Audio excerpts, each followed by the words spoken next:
And so people know how to provide services in their own home, for their own family, and then they can be helpful on their own block and on their own community.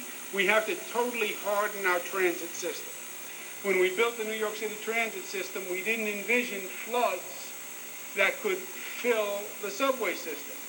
The tunnels are open, the subway entrances are all open.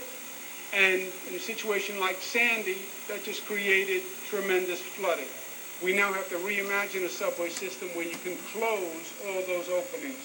And we're going through that with a $5 billion massive plan. That picture is of an experimental inflatable plug that is inflated to plug a subway tunnel to keep the water out.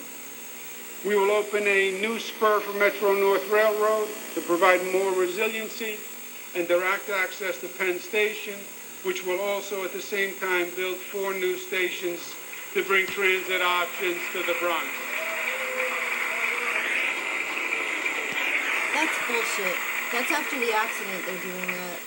We will repair and replace over 100 bridges in upstate.